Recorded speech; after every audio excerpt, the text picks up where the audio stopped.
प्रिय मित्रों, नमस्कार, जय सिया राम, राधे राधे।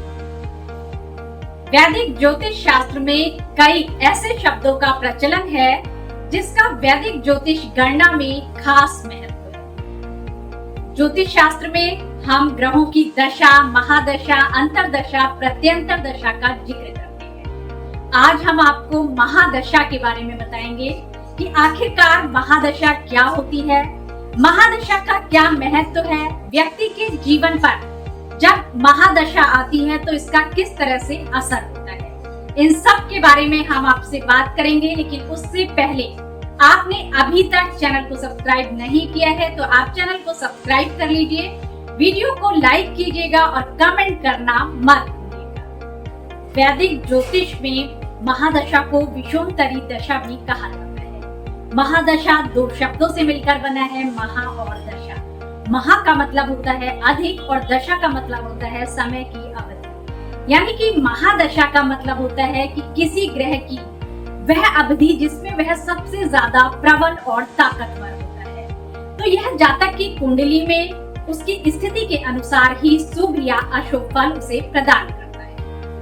वैदिक ज्योतिष शास्त्र में 9 ग्रह, 12 राशियां और 27 नक्षत्र। सभी ग्रहों की अपनी अपनी राशियां होती।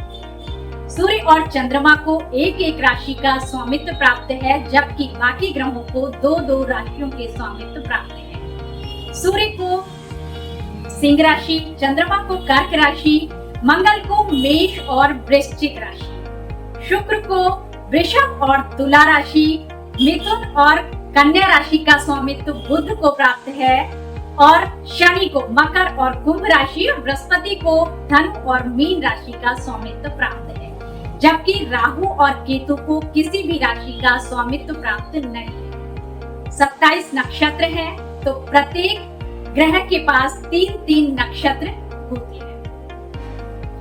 वैदिक ज्योतिष शास्त्र में सभी ग्रहों की महादशा का समय काल लगभग 120 वर्ष माना जाता है, क्योंकि प्राचीन समय में मनुष्य की औसत आयु लगभग 120 वर्ष मानी जाती थी। उस समय किसी भी व्यक्ति को सभी ग्रहों की महादशा मिल जाती थी, लेकिन हम वर्तमान समय की बात करें तो किसी भी व्यक्ति के पूरे जीवन काल में उसे सभी ग्रहों की महादशा मिल पाना लगभग असंभव सा है, क्योंकि इस समय औसत आयु 50-60 वर्ष ही रह गई है। ऐसे में किसी भी व्यक्ति को सभी ग्रहों की महादशा नहीं मिल पाती, उसके जीवन काल में कुछ ही ग्रहों की महादशा आ पाती है। सभी ग्रहों की महादशा का समय काल निश्चित होता है और अलग अलग होता है। सूर्य की महादशा 6 वर्ष, चंद्रमा की 10 वर्ष, मंगल की 7 वर्ष, राहु की 18 वर्ष, बृहस्पति की 16 वर्ष, शनि की 19 वर्ष,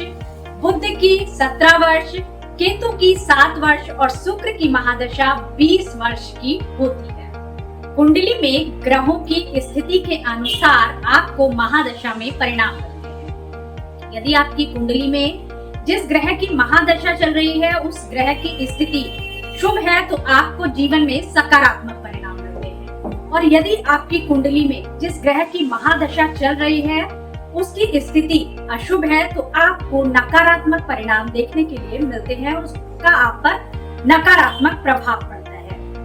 आपको वीडियो पसंद आया हो तो लाइक कीजिएगा, कमेंट और शेयर करना मत भूलिएगा। जय माता।